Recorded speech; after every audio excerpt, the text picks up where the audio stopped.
So welcome everybody. Let's talk a little bit about the exam.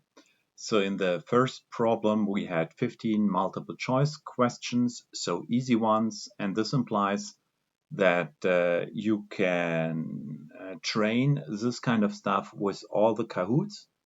So these questions are not new, but you know the questions and you know the answers from the Kahoot. So I expect like 30 points in this part from your side.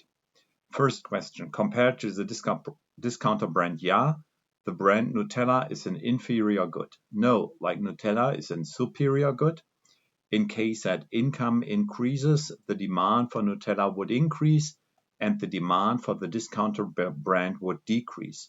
So Nutella is a superior good. In case that the price for fuel increases, like the demand for cars decreases because of the fact that fuel and cars, these are complements consumed together. So in case that the fuel price increases, demand for cars decreases. Döner and beer are consumed together. So like these are complement goods. What might cause a negative shock on the supply side for pizza? So we have to think about the supply side. So like the price of döner decreases or the price of döner increases. No, that's not right. Price for tomato sauce decreases. This is a positive shock. Energy is an important input factor on the supply side. And therefore, when the energy price explodes, like this is a negative demand shock. A swim club offers learning classes for kids. Energy heats up water, energy prices explodes. That's a shock on the supply side. Providing the services become more expensive, so it's a negative supply shock. In 6, like the same kind of stuff, here it would make sense that you come up with a kind of diagram that you are using like the usual diagram, supply and demand. Just make a short note here. This is point A, prices in A and quantity in A. And now I'll try to shift the color to a new color. We have a negative supply shock. So the supply curve like shifts to the left. Prices are up and the quantity on this market is down. Let's check the answer. So price is up and quantity is down. All points on the production possibility front here are allocative efficient. This is false, like they are productive efficient, but not allocative efficient. Only one point on the production possibility function is allocative efficient. You also need the demand relationship in order to find out which point it is. A good example for a price ceiling was the real estate market in New York. Yes, the politician believed that the prices on the market, on the unregulated market, is too high. Therefore, a price ceiling was included. This is true. A good example for a price floor is a minimum wage. This is like true. The price is set above the equilibrium price because the politicians say and believe that the market wage is too low, and therefore the minimum wage is higher than the market wage. Fuels from Ingo and Circle K at the gas station. The goods are very good substitutes. I don't care whether I get my fuel here or there, so very good substitutes. Trump says Mexicans will pay for the wall at the border. Who is benefiting from a tariff in a small country case? Small country case, we are only looking at Americans. So we can cross out A and we can cross out D. So it's the American producer who is gaining because the price in the US will increase. Who is paying for the tariff? Of course, it will be the American consumers. They have to pay like a higher price. It's the world market price plus the tariff. In case that a large importing country implements an import tariff, the effects on overall welfare are ambiguous because of the fact that the world market price will decrease, and when the world market price decreases a lot, then the introduction of a tariff can have positive welfare effects. When two companies compete on prices, patron competition, it's a very intense competition, then profits are zero in the end. Perfect competition, in the long run, prices are equal to marginal cost. This is right. So this is the case in the short run, but also in the long run.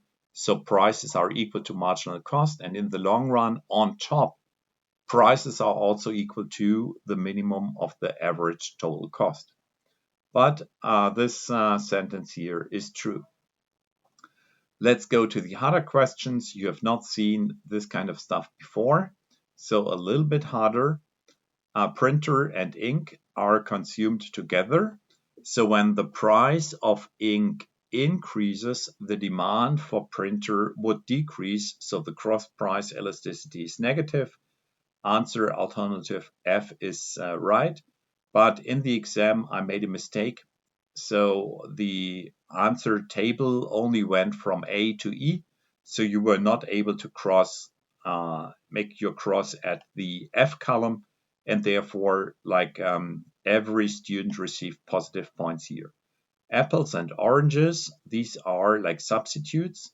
In case that the price of oranges increases, the demand for apples will increase, and therefore the cross price elasticity is positive. What happens if the government implements a price ceiling? The price is lower than the equilibrium price, and when the price is lower, the quantity supplied will decrease. Razor and blades are consumed together, so the cross price elasticity is negative. In case that the price for blades increases, the demand for razors will decrease. What do we know about the slope of the production possibility function? It can be concave, for example, in case that labor is heterogeneous. So we made one example where we had a production possibility function with a kink because of the fact that there are males and females, and they are male sector and female sectors. And in this case, the production possibility function can be concave. But it should be downward sloping. The government implements a minimum wage at the labor market. This will have an effect on demand and supply, but in opposite direction. The demand for labor will decrease because labor is becoming more expensive, and the supply of labor will increase because the private households will supply more labor. Let's assume that in the optimum, the absolute value of the price elasticity is equal to 1. This implies that the company would maximize revenues. Let's assume that the marginal costs are constant, the monopolist is maximizing profits, the optimum price is always in the elastic part of the demand curve. Like this sentence is true. I'll explain it later on when we talk about the monopoly example in our exam. Market structure of perfect competition in the short run scenario. What is the overall question which has to be solved by a firm which is maximizing profit? So the price is given by the market, and the firm is using the price and afterwards will determine the optimal quantity. So the single firm in this market structure is not influencing the price. Price is given by the market. You are becoming very rich, and you can afford to buy a Bentley, and therefore a Bentley is superior good. So when your income increases a lot, then you will buy more Bentleys, and therefore it's a superior good. Income elasticity is positive, so when income increases, the demand for Bentleys will increase, so income elasticity is positive. Utility function is given by the usual utility function. 4 units of good 1 are consumed and 36 of good 2. So we have to take the square root of 4, which is 2, the square root of 36, that's 6, and 2 times 6, that's equal to 12. Utility is equal to 12. Next step, the household is now consuming 5 units of good 1 and 36 units of good 2. We have to compute the new utility level in a first step. It will be 13.4. And when we compute the difference between 13.4 and the 12, we get the difference, which is the marginal utility. This is equal to 1.4. Which sentence is right related to chapter 9? A budget line is constructed by using the information for the income level and the 2 prices. This is right. We only need like the income level, Y, and the 2 prices, P1 and P2, and then we can construct the budget line. Here it is the case that we are given some information and we have to compute the slope of the curve. I also think that later on you will have some information about this relationship. Here in this equation, we have the slope is given by P1 over P2, not the other way around. So it's P1 over P2 and a negative sign. So it's 45 divided by 15, which is equal to like a -3. 45 divided by 15, a -3. Okay, the next one, market structure of perfect competition. Like some information are given. Then we also have this graph, which is like good in order to answer all the questions. So like in the beginning, the price is equal to 130. When we insert this information in this graph, we have to say price is equal to marginal cost, and then we find the optimal quantity here, which is equal to 20. So let's check. The optimal quantity in the short run equilibrium is equal to 20. How large is the profit in the short run? We can compute the profit margin, which is 130 divided minus like 100. So the profit margin is equal to this distance here. We are gaining 30 euros per unit, and a profit margin of 30 euros times 20 products gives us a profit of 600. Since the profit is positive, the company makes a profit, and the number of competing firms will increase over time because market entry is not restricted.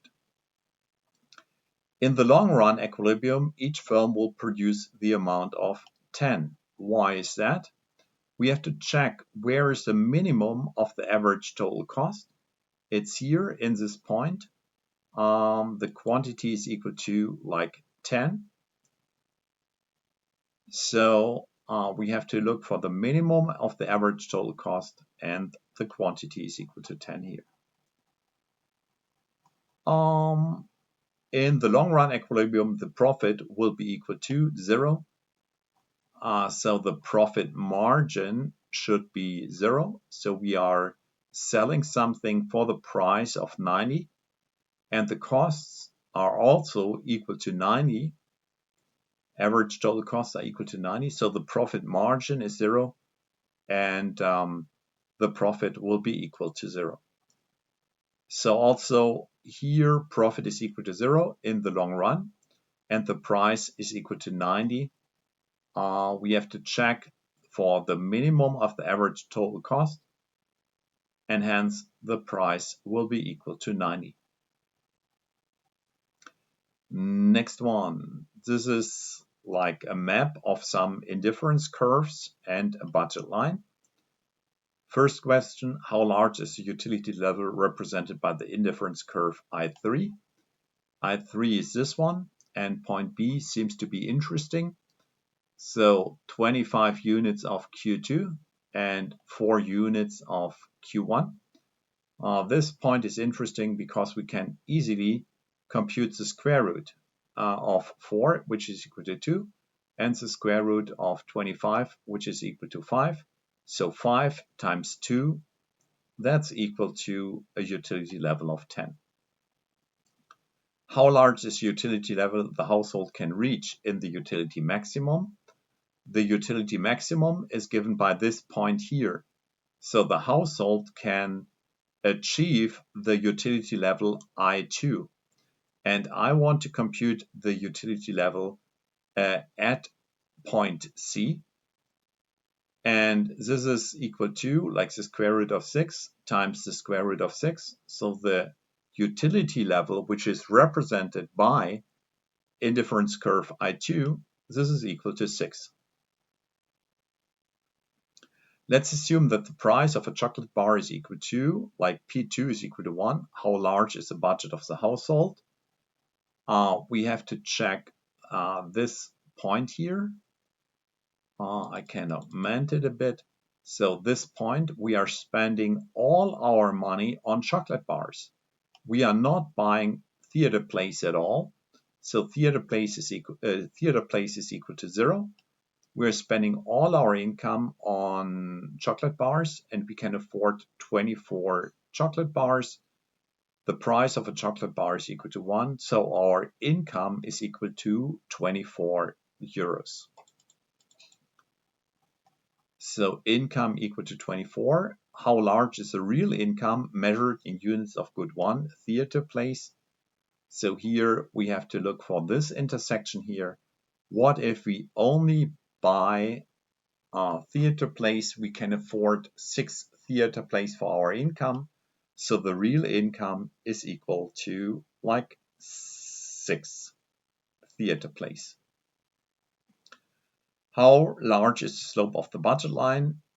Please remember that the slope is given by dq2 dq1 equal to minus p1 over p2.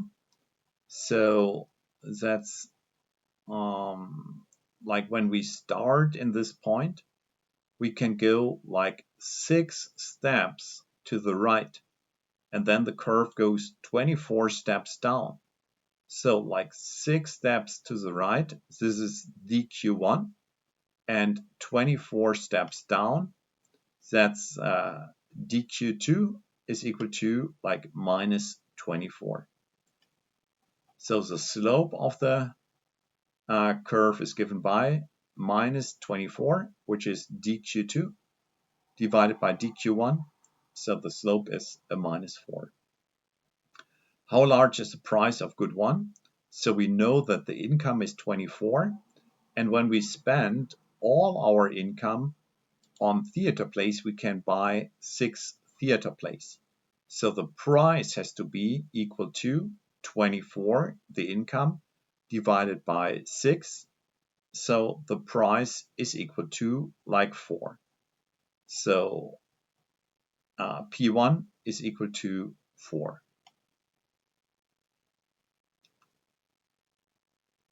And then, of course, it is also the case that dq2 dq1 is equal to, like, minus p1, which is 4, p2 is 1. So it's minus 4, like the slope of the curve. Great. So the next one, market structure of a monopoly. Fixed costs are equal to 200, and the cost of the ingredients is equal to 30 Danish krona.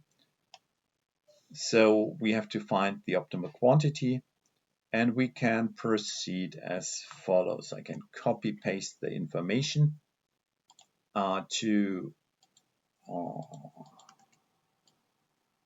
this one here, and then we can try to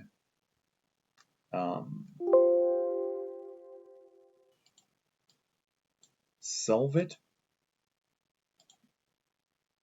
So these are the information given. So I will copy them. Profit is equal to price times quantity minus the cost. So minus 30 times the quantity and minus the fixed cost of 200. And now I'm inserting some information here. So profit is equal to 110 minus 4Q, and then I have to multiply by Q, minus 30Q minus 200. I want to get rid of the brackets here, so I say 110Q minus 4Q squared minus 30Q minus 200. Next step, I'm combining the 110 and the 30, so that's P is equal to like 80Q minus 4Q squared minus 200. So this is our profit function here. So this is very important. As an intermediate step, we need this information. Then we have to take the first derivative, dp dq. So how does the profit change? In case that the quantity changes by 1 unit, we get 80 minus 4 times 2, which is 8Q. And this has to be equal to 0. 200 drop out because this is fixed cost. So the optimal quantity is equal to 10. When we insert the optimal quantity in the price relationship, then we know that the optimal price will be equal to 110 minus 40, which is equal to 70. And this will be good to solve some questions. So the optimal quantity is equal to 10. Optimal price equal to 70. How large are the revenues? Revenues are price times quantity. So 70 times 10, which is equal to 700. How large are the costs? Costs are 30 euros times the quantity of 10, which is 300, plus the fixed cost of 200. So we are at the level of 500, and hence the profit will be 200. How large are the average total cost? Average total costs are defined as the marginal cost plus the fixed cost divided by the quantity. So average total cost are equal to 50. Or you can also compute like total cost, which are 500 divided by 10. Then you also get the information that the average total costs are equal to 50. How large is the profit margin in the optimum? Here, average total costs are equal to 50. We are selling it for 70. So the profit margin is 70 minus 50. Profit margin is a 20. And when we multiply through, like the profit margin of 20 times the quantity of 10, we get the profit of 200. Like revenues are 700, costs are 500, profit is 200. 20 times 10 is a profit. Government intervention, like the government does not like the equilibrium price and therefore inserts like a price ceiling. The new price is at 5. What happens? Like the quantity supplied decreases from like 1000 to 500. The quantity demanded increases from 1000 to 1500. So the quantity demanded increases from 1000 to 1500. the quantity supply decreases from 1000 to 500. The producer surplus decreases because in the free market, like this area here, from here to there, all the way down, would be producer surplus, and now only the red area is producer surplus, so producer surplus decreases. What kind of market are we talking about? The real estate market in New York. And so the price ceiling is an advantage for those who are lucky to get an apartment because the price is lower. It is the case that, like all the celebrities, they don't have to pay the equilibrium price of 10. They only have to pay the price of 5. So even when you are very rich, when you are a celebrity in New York, you only have to pay the price of 5 and not the equilibrium price of 10. So when you are lucky, then the price ceiling is an advantage for those because they can get their apartment at a lower price. Negative consequences is, like, private household have to look for an apartment, and hence it's harder to find an apartment because there is an excess demand. There is an excess demand of 1,000 units.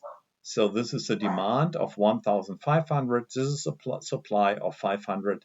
So there's excess demand. And we saw that in the video that the people were calling the real estate agents, but they had to wait because of the fact that there's excess demand. Furthermore, we also saw that there is no incentive for the real estate investors to renovate, and the quality of the houses deteriorated over time. So some landlords just walked away from their houses, and then all the area was destroyed. So the supply of houses decreases. The landlords are walking away. I hope that this video helps a lot to understand the master solution of the first exam. In case that there are questions, let me know, and then we can discuss it. Like, the re-exam will have the same structure as the first exam, so like the structure will be completely the same, but of course I have to exchange all the questions will be different because of the fact that now you have the master solution to this part, but the structure is 100% identical. Thank you so much. Have a nice day. Bye bye.